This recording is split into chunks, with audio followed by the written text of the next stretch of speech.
Welcome students in our science class.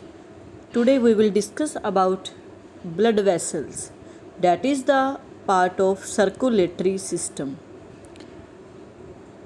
Blood vessels are an intricate network of tubes that transport blood to the entire body.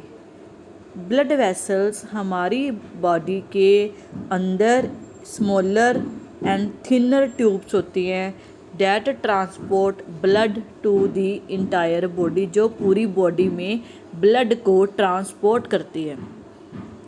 Blood moves to all parts of the body through these blood vessels. Blood vessels are of 3 types: arteries, veins and capillaries. Blood vessels 3 types की होती हैं.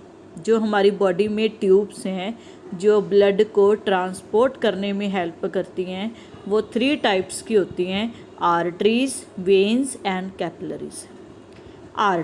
Arteries carry oxygen rich blood from the heart to all other parts of the body.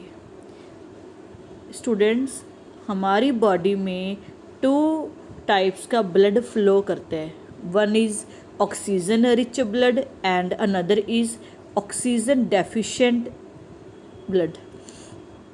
Arteries वो tubes होती हैं जिसमें oxygen rich blood heart से all parts of the body में move करते हैं.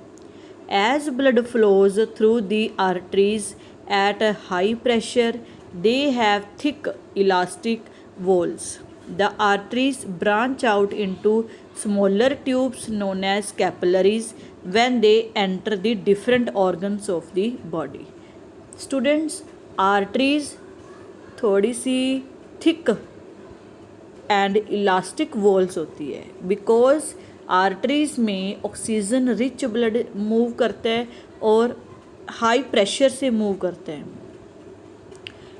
जैसे ही हमारी बॉडी के ऑर्गन्स में ट्यूब्स में ब्लड एंटर करना स्टार्ट होता है तो जो आर्टरीज थिक वॉल्ड होती है वो स्मॉलर ट्यूब में कन्वर्ट हो जाती है, that is called capillaries.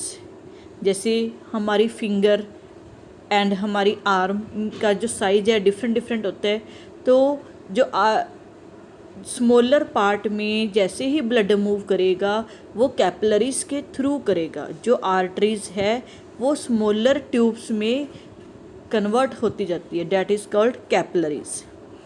These capillaries come together and form veins. Smaller capillaries जुड़कर एक और ट्यूब बनती है, that is called veins. Thus, blood enters an organ through the arteries, gets distributed, collects various substances from that organ and then moves out of it through the veins. Student, आप ये diagram देखिए. ये arteries है जिसमें oxygen rich blood move करते हैं और ये आर्टरीज धीरे धीरे स्मॉलर ट्यूब में ब्रांच आउट मतलब बिखर जाती है और इसको क्या कहते हैं, कैपिलरीज. एंड स्मॉलर कैपिलरीज मिलकर एक और ट्यूब बनाते हैं, उसको क्या कहेंगे, वेन्स. और वेन्स में कौन सा ब्लड मूव करेगा, oxygen deficient and carbon dioxide rich blood move करेगा. और कहाँ से करेगा, all parts of the body to back to the heart. देखिए यहाँ पे veins carry the oxygen deficient and carbon dioxide rich blood back to the heart. Heart से oxygen rich blood all parts of the body में जाएगा through the arteries and all parts of the body में से oxygen deficient blood वापस lungs में oxygenated होने के लिए जाएगा. कौन सी ट्यूब से, वेन्स के through. Veins have thinner walls than the arteries. जो वेन्स ट्यूब हैं वो आर्टरी से थोड़ी सी पतली होती हैं. As the blood flow through them at a lower pressure. और उसमें जो ब्लड है आर्टरीज के कंपैरिजन में लो प्रेशर से मूव करता है. Veins have valves that stop the backflow of blood. Hence, blood flows in one direction only, that is towards the heart. Veins में वाल्व होता है जो ब्लड को वापस डिफरेंट ऑर्गन्स में आने नहीं देता. सो वेंस से सिर्फ एक ही डायरेक्शन में ब्लड मूव करेगा और वो कौन सी डायरेक्शन में करेगा? Towards the heart. Student, next is blood. Blood is a fluid medium that helps in transport of different materials through out the body. Blood एक लिक्विड टाइप मटेरियल है जो डिफरेंट मटेरियल, यूज़फुल मटेरियल्स को हमारी body में transport करने में help करते हैं. Blood is made up of two components. The cell component that includes RBC red blood cells, WBC white blood cells and blood platelets. And blood का next part liquid component, उसको क्या कहेंगे? Blood plasma. देखिए students, RBC cell are contain the protein molecule hemoglobin. You already learnt that hemoglobin transport oxygen to different parts of the body and is known as the respiratory carrier. Blood is red in color due to the presence of hemoglobin. Students, RBC means red blood cells और इसमें protein molecule होता है जिसको क्या कहेंगे? Haemoglobin कहेंगे.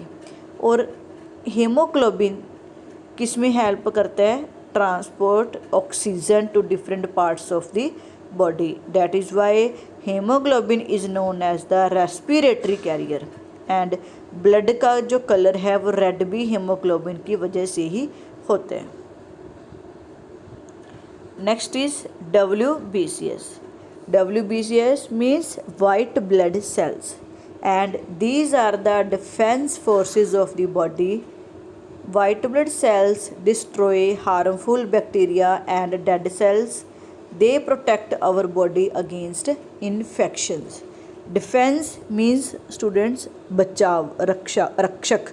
जो white blood sales है वो हमारी बॉडी की रक्षक है. किससे रक्षक है? हार्मफुल बैक्टीरिया और वायरस से. जो वाइट ब्लड सेल्स है हमारी बॉडी में harmful bacteria and dead cells को डिस्ट्रॉय करती हैं and they protect our body against infection. Next component of blood is platelets. Platelets help in clotting of blood. Clot क्या होते हैं?